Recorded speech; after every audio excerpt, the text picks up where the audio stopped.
Oh, my. Welcome back, everybody, to Trump's victory speech. He is tearing up the whole scene. We're going to play his victory speech here any minute. He should be coming out. But I wanted to play this Nikki Haley. She just came out and talked. And Nikki Haley is very bitter, baby. She is very bitter. Let's play this real quick before Trump jumps on. All right. This is crazy. This is crazy on Nikki Haley. Getting mad. She mad, bruh. She mad.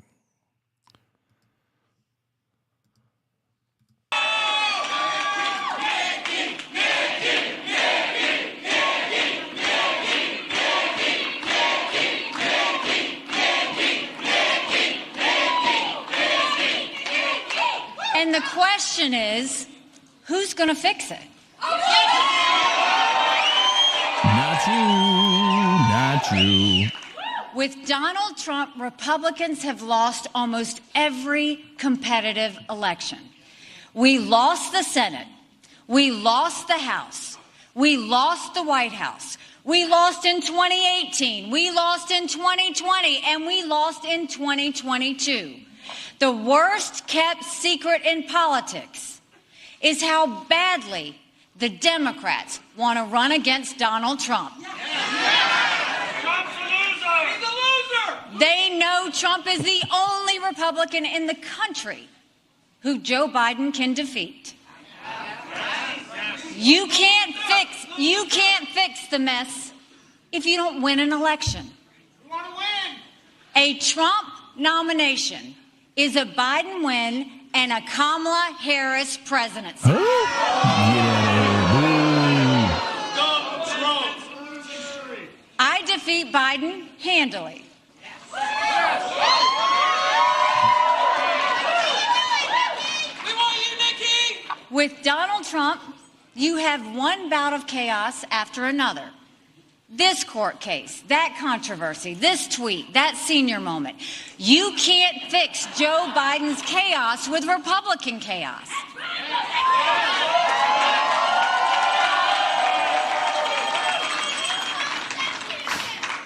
The other day, Donald Trump accused me of not providing security at the Capitol on January 6th. Now, I've long called for mental competency tests for politicians over the age of 75.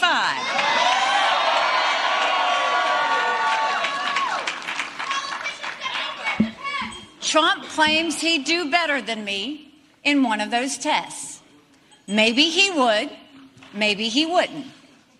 But if he thinks that, then he should have no problem standing on a debate stage with me. You can't even beat him. You can't even beat him.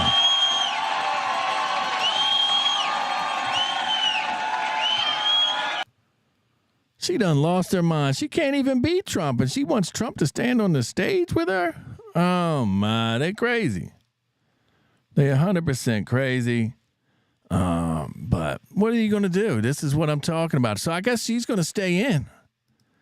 It's looking like she's going to stay in. Let's see if we can't pull up some Trump election. See if he's getting ready to talk here. No, he's not getting ready to talk here. He should be coming soon because they're lining up there.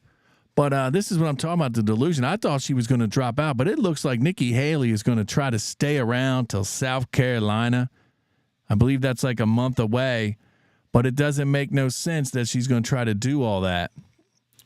So the donors, I think that's why Ron DeSantis dropped out. He lost his whales. They're all in on Nikki. They're all in. They need this. They need the Manchurian candidate or something. I don't know. They also got Robert Kennedy Jr.'s out there running still. Joe Biden was not on the ballot today in New Hampshire. Everybody had to write him in because they don't recognize, DNC does not recognize New Hampshire first. South Carolina, they recognize as first now because they feel like it's got more diversity. But none of that's going to happen. None of that's going to happen because South Carolina is going to go Trump. It's not going to go Nikki Haley. I see it all the time. You come to the Myrtle Beach area, right before you about to hit the beach area, they have the Trump supporters out there at least once a month, every other month out there waving their flags, and they're deep. They're 50 to 100 deep every time. And the more closer and closer we get to the election, the more and more we're going to keep on rolling. So it's good. It's definitely good. And I'm excited. We're going to see if President Trump comes out here. Let's pull up this coverage right here because they're live, and we're going to play this for a hot minute, and then we'll jump back in. Hey, you guys going to the, well, they asked me where the watch party was, so here they are. What's it like to continue the business trip with you and your wife from Texas? This is exciting. This is exciting. And then I heard that it was called on the way down. So, yeah, we're just kind of hoping to get another glimpse of the future president. Your thoughts? I'm enjoying it. I'm enjoying every bit, and it's Trump all the way for us. And so when did you start to like Donald Trump, or just the fact of all these conservative, policies? When I met him, I was Democrat. Yeah, my parents were Democrat and everything.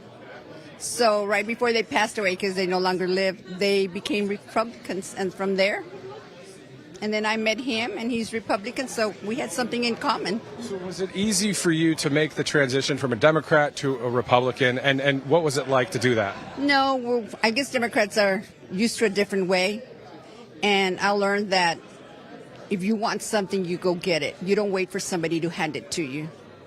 Yeah. If you're going to get somewhere in life, and it's true. We work now. The party has walked away.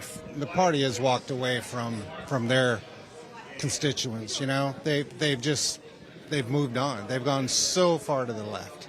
So we know several people that are there in the valley, back in McAllen, that are Democrats, and they can't stand what's happening going on in the border.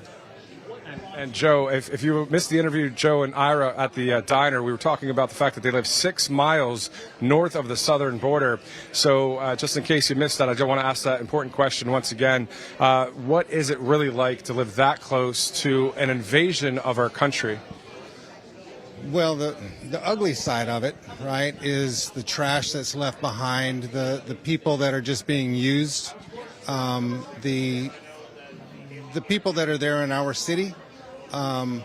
You don't want to become callous to it, but again, a lot of us have families that work with the government, or our daughter works with the Border Patrol, and so they're just heavily overworked. And I've been out to the west, down on the river, been escorted down there with Border Patrol and state troopers, and it's scary in some of those places. I wouldn't go down there without them. What do you think the solution is right now after the Supreme Court rules in favor of the federal government against the state? That seems like an absolute mess right there in the Lone Star State.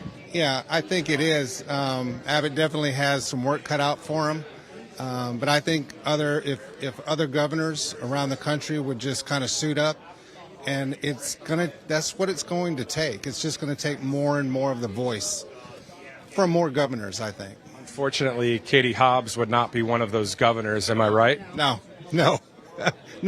And I tell you what, if Beto O'Rourke had become governor, oh man, I can't imagine what Texas would be like today. I hear you. Unfortunately, I saw a meme on Truth Social that showed the border and then showed the border wide open and then a red carpet right into Texas. That's what it seems like right now. They'll do that. We knew this was coming. Yeah, I have a daughter, and she works with Border Patrol. She knew what was happening. All our hotels were occupied by immigrants. You would pass through those hotels, and those curtains were closed. They were getting fed from the best restaurants. They didn't want Walmart shoes and clothes. They would see your clothes, like the text, and it's like, no, I want those. Call my sponsor. So automatically, they had an attorney already. And they would call the attorney, and it's like, I want those tennies. They would get them for them. Something else, guys. We knew. So by the time everybody landed up in the states up here, we knew they were being shipped at night because we would see them. For a long time. Yeah, they were going on planes also. Thank you, guys. Joe and Ira, thank you for seeing you here again in Nashua. Just saw them in Manchester at the Red Arrow Diner. As you see, I mean, people that live right there along the border dealing with this very serious situation. But I'll tell you, what a great time this is for New Hampshire tonight. First in the nation primary, President Trump comes out on top.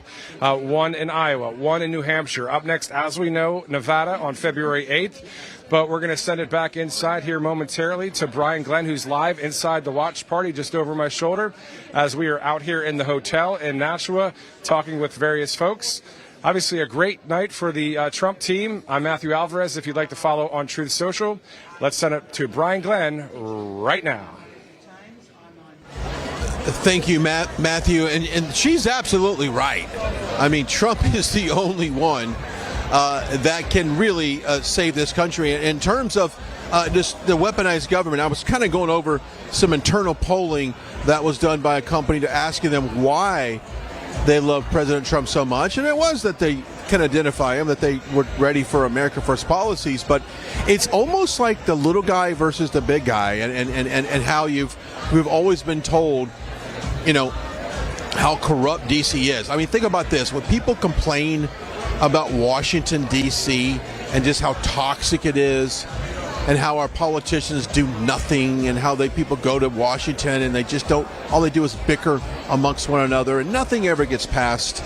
And then they go back and go campaign for re-election, promising to fix all the problems, promising to turn things around, promising they're actually for the people, when actually we're for the system. And I think President Trump, and I said this years ago, that he kicked over the apple cart of the political corruption in Washington, D.C., and he exposed it. And he, for once, people felt like their elected official, President Trump, was doing exactly what he said he would do.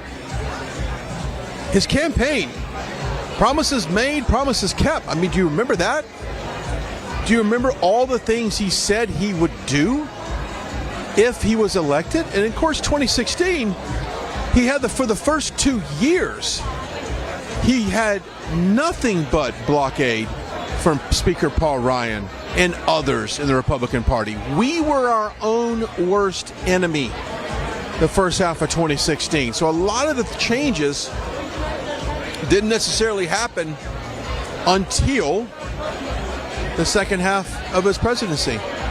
So people want change, and people know that if President Trump says he's going to do something, he's going to fix a problem, he is absolutely going to do it.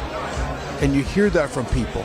They don't trust anybody else. That's why all of these indictments, all of these allegations that have backed up with no facts, they are half-baked theories that once the information really comes out, you find out there's nothing to them. So every time that happens, it makes people, I would say, love him more. And it allows them to put up a defense mechanism that prevents them believing every single thing that comes out against them. And so they've done it to themselves. And I had a note here that said, Joe Biden is the Democrats' last hope to continue their corruption. I don't know if anybody else, their bench is not very deep. Imagine thinking that a man with his cognitive ability, his physical ability, is the best representation of your party in America right now. A man that President Trump often jokes about can't even find his way off a stage. Okay, that's what I'm talking about. And it's really interesting to think that Democrats right now think that Joe Biden is their best hope to save democracy. And I really find it interesting that Democrats often accuse President Trump of the biggest threat to democracy, when in fact they're the ones that have launched all these lawsuits. And you know what? Some of them, if they were so pressing, why weren't they announced years ago? Okay, why weren't they announced years ago? Music's dying down. Let's see if we get an announcement here. Nope, go right back into a song. I think we're intimate for the president, just is suspecting. We'll get back into the reasons why I think Joe Biden is not the future of this country and President Trump is. Here, talk about our newsletter. Go to rsbnetwork.com. The newsletter is one of the best ways to absolutely stay in touch with what we do here at this network, covering everything. Well, Well, it looks like Trump is not coming out quite yet. We're definitely going to come back in for Trump's full speech. But once again, Donald Trump has won New Hampshire. He trounced Nikki Haley. He had 55%. I played the speech earlier of Nikki Haley being all mean and mad. So it's going to be very curious of if she's going to keep going. Like I said, South Carolina is the next primary. It's in February. So it'll be very interesting how she's not going to drop out. Or she was just mad. I mean, she was just angry about her speech. And Trump knows the whole time that he's got this. He's got this. The liberals are going nuts. And we're doing a great thing out there. That's what it's all about. It's all about all of us coming together. We got to get out and vote. That's the only thing that we can do to get us out of this mess. If we do not vote, then we're just going to be doomed. As you know, Texas is holding the border, baby. Texas is holding the border. They're going to stay strong. They're putting up more razor wire. And they're going to do what they got to do to defend their border. And it's a great thing. It's a great thing to see Texas doing what they're doing as they had their famous slogan is come and take it. Come and take it. So we're going to throw all our support towards 100%. We're going to throw all our support towards Texas. They're doing a great thing. You got to call your representatives up. No matter where you live, call them up. It's easy to pull up their numbers. And I think President Trump is speaking now. Let's go in. Trump is speaking now. From the lakes of Minnesota to the hills of Tennessee, across the plains of Texas, from sea to shining sea, from Detroit down to Houston and New York to LA, where there's pride in every American heart, and it's time we stand and say that I'm proud to be an American, where at least I know I'm free, and I won't forget the men who died, who gave that right to me, and I gladly stand up next to you and defend her still today, 'cause there ain't no doubt I love this land. God bless the USA.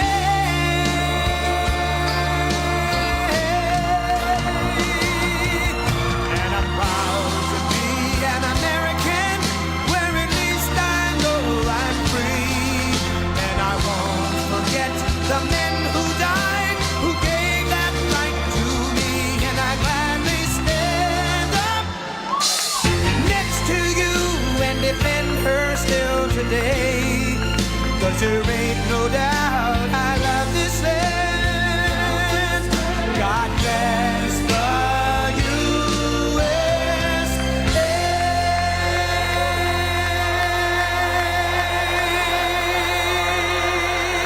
Thank you, everybody. Thank you. Whoa.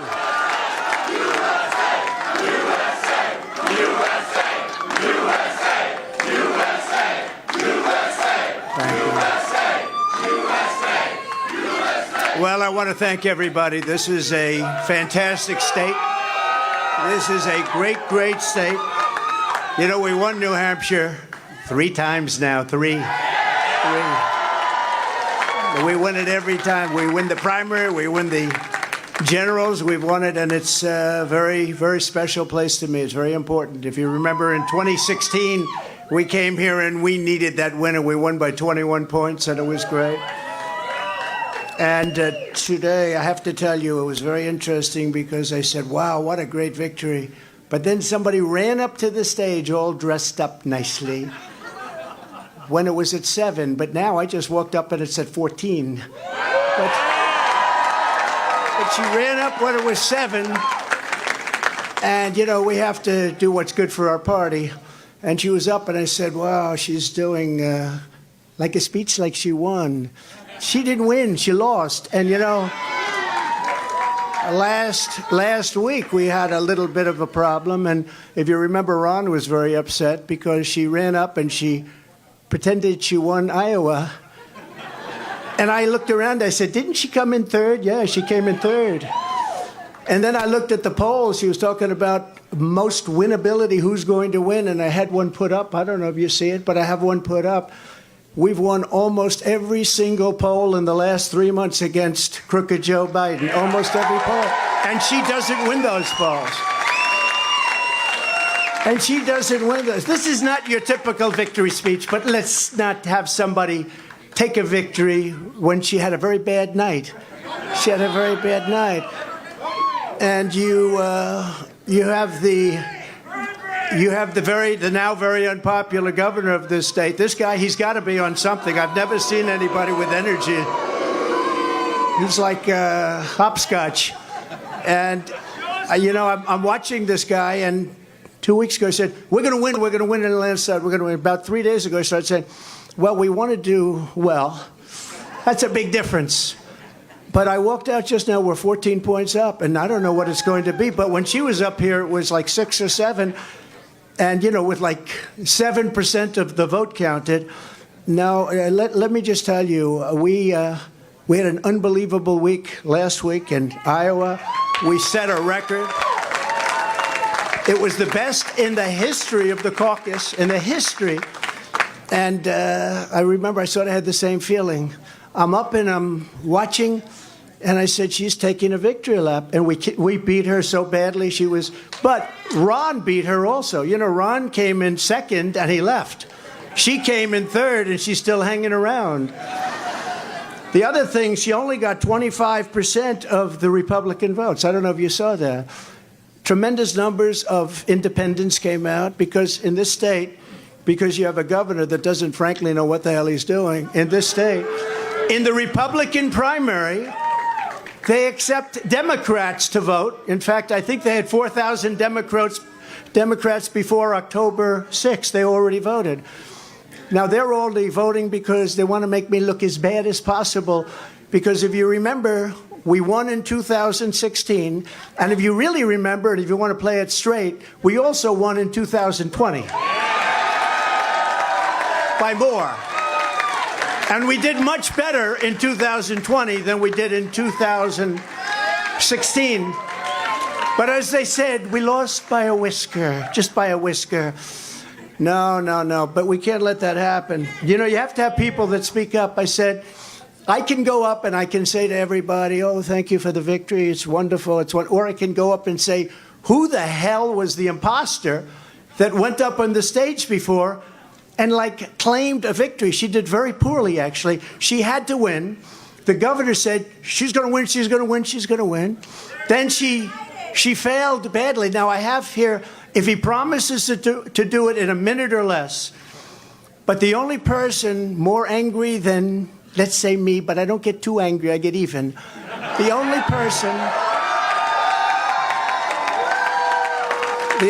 because he was there, and he did fantastically well, by the way, and then he endorsed me. And we don't have to talk about Tim Scott, who, by the way, just got engaged, we have to tell you. And that's more important than all of this stuff. But a man that got to know her very well is Vivek. I said, Vivek, go up and say a few words about it. He has to do it in 1 minute or less, and then we're going to just say, we had one hell of a night tonight. And one other thing, before Vivek comes, do you see that poll? We're going to put it up. We have beaten Biden. You could almost say, who can't? Who the hell can't? The man can't put two sentences together. He can't find the stairs off a stage. Who can't? But Vivek, 1 minute or less. Go do it, Vivek.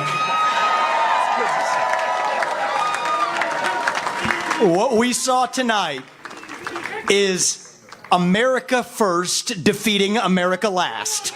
That's what we saw tonight. If you want America last, you can go to Joe Biden. You got another candidate still apparently in the Republican primary. Cut your Social Security to fork over more money to Ukraine so some kleptocrat can buy a bigger house. Go to Nikki Haley. But you know who delivered a double-digit victory tonight? It is a double-digit victory as of right now. Is this man, Donald J. Trump, the leader of America First. And that means something. Now, USA and Donald Trump, America first. Now, I got 30 seconds left. I want to make this point here, okay? We got to say this right. What we see right now with her continuing in this race is the ugly underbelly of American politics, where the mega donors are trying to do one thing when we the people say another. And it's up to us, to we the people, to at long last say, hell no. We the people create a government that is accountable to us. And we the people have said tonight we want, again, as we did in Iowa, Donald J. Trump. And so you want to actually speak truth. That's the truth tonight. And the only thing they're rooting for is an ugly thing that we don't want to see happen. That's what these people are rooting for, is playing to say long enough so the Reid Hoffmans and the ugly Democratic George Soros Jr.'s who are funding the lawsuits against Trump can prop up their puppet. We say no to that vision. I say the general election begins tonight, and this man will win it in a landslide. God bless you, Donald J. Trump. Vote Trump, USA.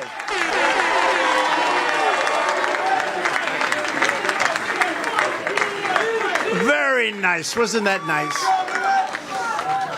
So this was a great evening, and I want to thank everybody in the audience, and I want to thank the people that are standing behind me.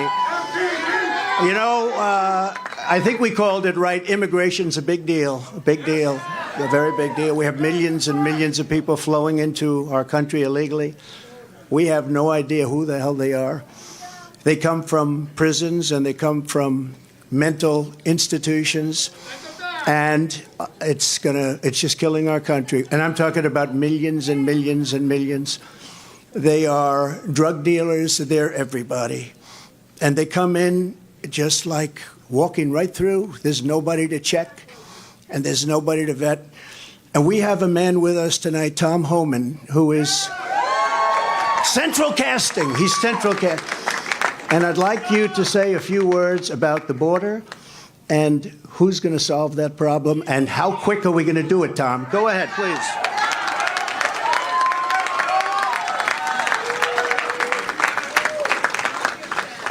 Look, I worked for 6 presidents down around Reagan, and every president I ever worked for did something to secure the border.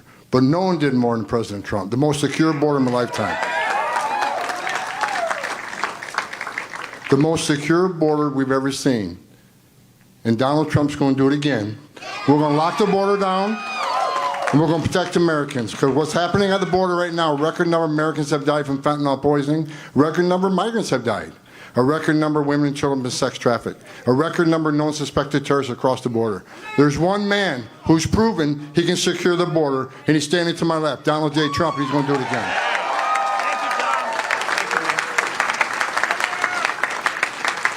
Thank you very much, Tom. So this is an evening that I will not forget because it's the 3rd time, but more importantly, I think it's going to be the most important time. We won both. It was, I think somebody said if you win both, they've never had a loser. Let me put it that way. When you win Iowa and you win New Hampshire, they've never had a loss. There's never been. So we're not going to be the first, I can tell you. And I just do want to reiterate the polls. We're way up on everybody. We're way up on Biden. And over the last couple of months, if you check, and you have to remember, in 2016, they were saying, oh, what does he know about elections? He's not going to win. He can't win. He can't. Well, we won. And we got millions, and you can check this, and I hope the cameras don't turn off because they hate this, but we got millions and millions of more votes the second time. Right, Mr. Congressman? Millions and millions of more votes. And but we had COVID, and they used COVID to cheat, and they did a lot of other things, too. We're not going to let that happen. And that's still going along. We don't forget. You can never forget history, because if you forget, you never recover from it, and you repeat, and we're not going to repeat. We're going to have the greatest election success. We're going to turn our country around. If you take a look throughout the history of our country, if you took the 10 worst presidents in the history of this not great country right now, it's a country in decline, it's a troubled country, it's a failing country, frankly.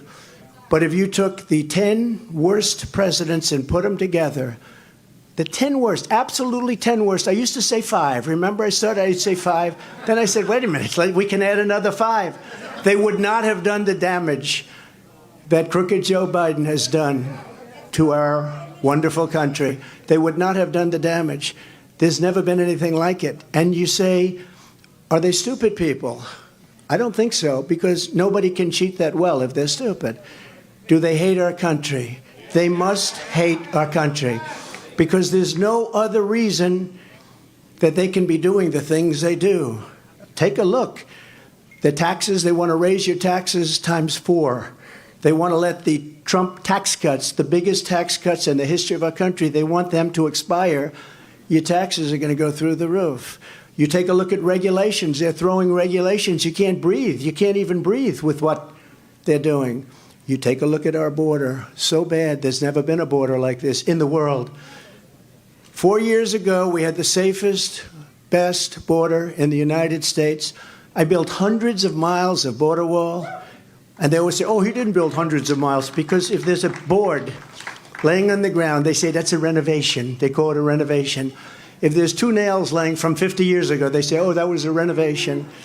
These are very dishonest people, and you're always fighting them. And just a little note to Nikki. She's not going to win. She's not going to win. But if she did, she would be under investigation by those people in 15 minutes. And I could tell you 5 reasons why already. Not big reasons, a little stuff that she doesn't want to talk about, but she will be under investigation within minutes. And so would Ron have been, but he decided to get out. He decided to get out. Now, Vivek, I don't think would be at all, because he's perfect, right? And Tim Scott, I know would never. That's no chance. Hey, Tim, do you want to say something? Come on. I want him to say something. New Hampshire.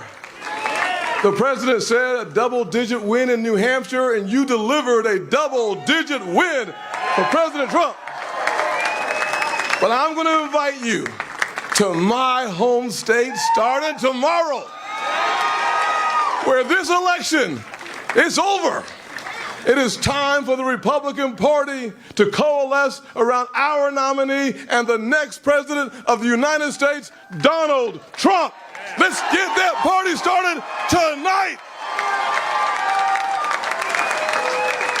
What a good guy. What a good man he is. But just remember, I did hear Nikki say, and now it's off to South Carolina. Well, I love South Carolina. I love it. But, you know, she forgot one thing. Next week, it's Nevada. It's not South Carolina. We love South Carolina, but next week, it's Nevada. And I'm pleased to announce we just won Nevada. We just won 100%. Because all of them, they looked at it, and they took polls, and I was polling at 95% to 4 or 5%. And they decided not to play in Nevada. So we just won Nevada. We have a man from Nevada here, Steve Wynn, wherever he may be. And John Paulson, the great John Paulson, made plenty of money in Nevada. Doesn't live there, but he makes a hell of a lot of money. He makes money everywhere he goes, actually. So Money Machine. Maybe we'll put you, you know what? Put him at Treasury. You want to make a little money? Let's put you. Anyways, good to have you guys. But we go to Nevada, and that's been won, so we pick up all of those delegates. And then we do go to South Carolina, where we've done really well, where I've done well. We have a great governor and lieutenant governor and great everything, because almost every one of them have endorsed me. 2 great senators, which is hard. I mean, did you ever think that she actually appointed you, Tim? And think of it, appointed, and you're the senator of his state, and she endorsed me. You must really hate her. No, it's a shame. It's a shame. Uh-oh. I just love you. No, that's why he's a great politician. That's why he's a great politician. So this is a great evening, and it is, you know, we are going to Nevada for a little while. We're not going to have to do too much. We have a great team there. but it's a team that we can now send someplace else. They did a fantastic job, but and it's a fantastic place, really a fantastic place. But we'll be leaving there very quickly. We'll head out to South Carolina, where I think we're going to win easily. I think we're 50 points up, 5-0. 5-0, 50 points up on a person that was governor. That tells you something. But I felt I should do this because I find in life you can't let people get away with bullshit, okay? You can't. You just can't do that. And when I watched her in the fancy dress, that probably wasn't so fancy, come up, I said, "What's she doing? We won." And she did the same thing last week, but he was much more angry about it than I was. I said, "Get up there and you let him know. We are going to win this. We have no choice. If we don't win, I think our country is finished. I do. I believe our country is finished. We have an opportunity to do something so amazing. And the good news and the reason we have such support, the best numbers I've ever had, the reason we have support is because they are so bad at what they're doing and so evil, and they're destroying our country. So I want to thank everybody for being here. I want to thank this group of people. We will never forget you. We will never forget. And I made a pledge. I made a pledge to your state that you have the highest energy costs in the country. In the first year, they're going to be reduced by 50% because we are going to drill, baby, drill.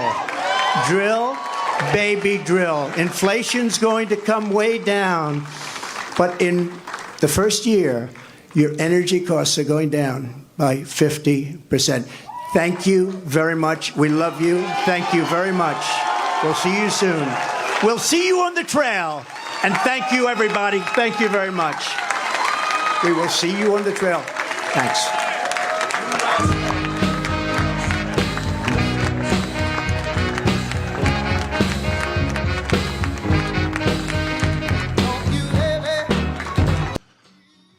All right, everybody, that's the great Donald Trump, and that's his victory speech. Like he said, he's on to Nevada, but none of them put no money into Nevada.